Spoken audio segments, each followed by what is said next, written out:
कि शराब पी कर के गाड़ी नहीं चलाना है, उसको संकल्पित कराने का आज हम लोगों ने काम किया। ये बहुत बड़ा मील का पत्थर साबित होगा। समाज का बेटा कोई नेता बनता है तो वो नहीं समझ पाएगा कि हाँ जेन्युइन चीज़ें क्या है, लेकिन एक कार्यकर्ता जब नेता बनेगा ना तो वो सही चीज़ों को समझता है और उसको उठाने का। और हम नौजवान हैं, इतिहास हम नहीं बनाएंगे तो कौन बनाएगा, इसी उद्देश्य के साथ हम लोगों ने काम किया। और सिवान में ड्राइवर एकता सम्मान संकल्प समारोह का आयोजन किए हैं। इस देखिए, हम लोग एक जनप्रतिनिधि हैं, जनता के सेवक हैं और सामाजिक कामों में हम लोग की रुचि रहती है, और जिसको समाज और सरकार दोनों ने छोड़ दिया है उसको वंचित समाज को मुख्य धारा में लाने का काम ये जो आज का कार्यक्रम हुआ। जैसे कि ड्राइवर को समाज भी छोड़ करके रखा है और सरकार भी छोड़कर, इस पर सरकार का भी कोई ध्यान नहीं। तो इनका संगठन तैयार कराना, इनको सम्मान देना और इनको संकल्पित करवाना, जैसे कि आज का जो कार्यक्रम था सब इसी पे डिपेंड था। तो ये वंचित समाज के लोग हैं और हमारे जैसा नौजवान जिला पार्षद, नौजवान जनप्रतिनिधि अगर इन लोगों को सम्मानित नहीं करेगा, इन लोगों को अधिकार दिलाने का काम नहीं करेगा तो फिर करेगा कौन। इस उद्देश्य के साथ हम लोगों ने ड्राइवर एकता सम्मान सह संकल्प सभा कराने का काम किया। अच्छा, ड्राइवर में ये जो आपका संगठन है ये कैसे काम करेगा? सिवान में पहली बार होगा, ड्राइवर बहुत सारे उत्सुक होंगे आपसे जुड़ना, तो वो कैसे जुड़ेंगे और किस प्रकार से ये संगठन आपका कार्य करेगा? ये संगठन आज अध्यक्ष का चुनाव हो गया है, यह संगठन पूरे प्रखंड स्तर पे काम करेगा। इन लोगों का संगठन बन रहा है, सारे लोगों का नंबर ले लिया गया है। जैसे और सारे संगठन हैं उसी हिसाब से संगठन ये रहेगा। ड्राइवरों के साथ अगर उसका सुख है, दुख है, चाहे जो भी है, उसमें यह संगठन भागीदारी अपना हिस्सा लेने का काम करेगा। सुशील कुमार डब्लू जी करा रहे हैं और ये कार्यक्रम तो बहुत सारे राजनीतिक मायने, बहुत सारे कयास लगाएंगे कि Sushil Kumar W vote bank के लिए या अन्य कार्यों के लिए कर रहे हैं। क्या इसका मतलब राजनीतिक कयास तो नहीं? देखिए, आज तो हम किसी से वोट भी नहीं मांगे हैं। और जब आप काम सामाजिक कार्यकर्ता हैं, अच्छा काम कीजिएगा ना तो आपको वोट मांगने की जरूरत नहीं होगी।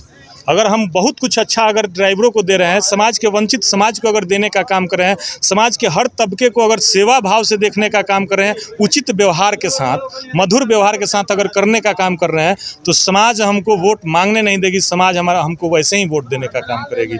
और हम नौजवान हैं, इतिहास हम नहीं बनाएंगे तो कौन बनाएगा, इसी उद्देश्य के साथ हम लोगों ने काम किया। आगे क्या क्या कार्यक्रम रहेगा? पहले ड्राइवरों को पहले शिक्षकों को सम्मान देते हैं, उसके बाद ड्राइवरों को बुलाकर सम्मान करते हैं। आगे क्या कार्यक्रम आगे रहेगा? 22 दिसंबर को जिसको झोला छाप डॉक्टर कहते हैं लोग, उसको RMP। हाँ, RMP। तो वो झोला छाप डॉक्टर नहीं है, वो ग्रामीण चिकित्सक हैं और उनको हम लोग सम्मानित करने का काम करेंगे, क्योंकि वहाँ तक सरकार नहीं गई है, वहाँ तक समाज नहीं गया, जबकि वो समाज के हर कोरोना काल में देखा गया कि उन लोगों का भागीदारी समाज में बहुत अहम था। तो इसलिए उन लोगों को भी सम्मानित करने का काम 22 दिसंबर को किया जाएगा। आपके चैनल के माध्यम से मैं बता दिया हूँ और ये कार्यक्रम बहुत ही अच्छे ढंग से होगा। और मेरा उद्देश्य यही है, शिक्षकों को सम्मानित करने का, ड्राइवरों को सम्मानित करने का और डॉक्टरों को सम्मानित करने का उद्देश्य, मुख्य उद्देश्य यही है कि ये समाज के वंचित समाज के लोग हैं, इनके बारे में कोई सोचता नहीं है, कोई पूछता नहीं है। हल्का सा भी गलती हो जाए तो लोग इन पे उंगलियां क्या लाठी बरसाना चालू कर देते हैं। उसको सम्मानित करना, उसको संगठित करना और उसको संकल्पित करना मेरा मुख्य उद्देश्य था और इसी उद्देश्य के साथ हम लोग चल रहे हैं। एक लास्ट क्वेश्चन है मेरा, बहुत सारे ड्राइवर को बहुत सारा लोग कहता है कि ये है वो है, उनके लिए क्या कहेंगे? ड्राइवरों को, जो आप भी एक जनप्रतिनिधि हैं, IAS, IPS जो भी होते हैं, उनका एक ड्राइवर होता है, उन ड्राइवरों को कैसा सम्मान देना चाहिए, बड़े अधिकारियों को या निचले जो सवारी रेगुलर पैसेंजर चलते हैं उनको लिए क्या करेंगे? ये समाज के सारथी हैं, ये समाज को ढोने का काम करते हैं। अगर ये बैठ जाएंगे तो समाज रुक जाएगा, देश रुक जाएगा, राज्य रुक जाएगा, सब कुछ रुक जाएगा अगर ये रुक जाए तो इसलिए इनका ओहदा जो है हमारे समाज में सबसे महत्वपूर्ण होना चाहिए और इसी उद्देश्य के साथ मैं इस कार्यक्रम में लगा हूं। और मैं आग्रह करूंगा आपके चैनल के माध्यम से कि जो भी लोग इसको सुन रहे हैं, देख रहे हैं, उन लोगों को वैसे ही सम्मानित करने का काम। कहीं निशाना तो महाराजगंज विधानसभा पर तो नहीं है?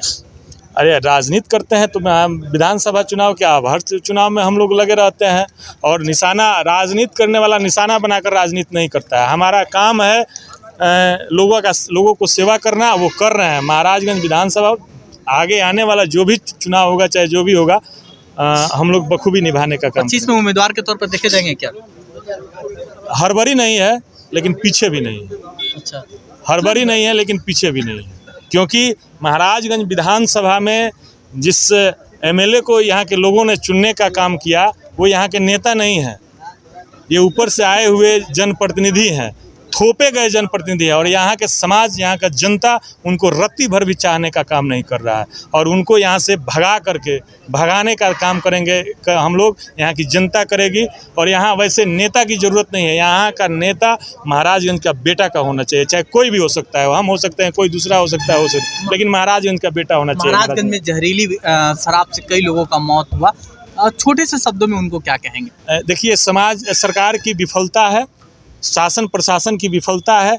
और आज ये कार्यक्रम के तहत हमने ड्राइवरों को संकल्पित कराने का काम किया कि आप लोग जो सरकार का मापदंड है कि शराब पी करके गाड़ी नहीं चलाना है, उसको संकल्पित कराने का आज हम लोगों ने काम किया। ये बहुत बड़ा मील का पत्थर साबित होगा। सामाजिक स्तर पे जागरूकता न सरकार ने फैलाई है, न किसी जनप्रतिनिधि के द्वारा दिया जाता है। तो आज हम लोगों ने उनको संकल्पित कराया और जागरूक भी कराया कि शराब आपके जीवन में क्षति पहुँचाती है, उसको नहीं लेना चाहिए। और सारे ड्राइवरों ने सहज स्वीकार किया और इसको अपने आचरण में उतारने के लिए संकल्पित हुए। अच्छा, जब 2025 में विधानसभा अगर जीत कर जाते हैं तो ड्राइवरों के लिए सदन में आवाज़ उठाएंगे क्या, सुरक्षा को लेकर? अरे हम लोग जीतेंगे भैया, जिला पार्षद हैं, तभी हम पूरे समाज की बातों को उठाते हैं जिला में। और जब इसके बड़े ओहदे पे हम लोग जाएंगे, चाहे कहीं भी चले जाएं, हम लोग निचले स्तर से आए हुए लोग हैं। और जो भी हमारे साथ निचले स्तर से आए हुए जो भी कार्यकर्ता होंगे, अगर उनको समय मिलता है, ओहदा मिलता है, तो वो लोग जेन्युइन बातों को उठाने का काम करेंगे। वो लोग क्या बोलते हैं उसको, जैसे कि नेता का बेटा कोई नेता बनता है तो वो नहीं समझ पाएगा कि हाँ जेन्युइन चीज़ें क्या है, लेकिन एक कार्यकर्ता जब नेता बनेगा ना, तो वो सही चीज़ों को समझता है और उसको उठाने का काम करता है। बहुत बहुत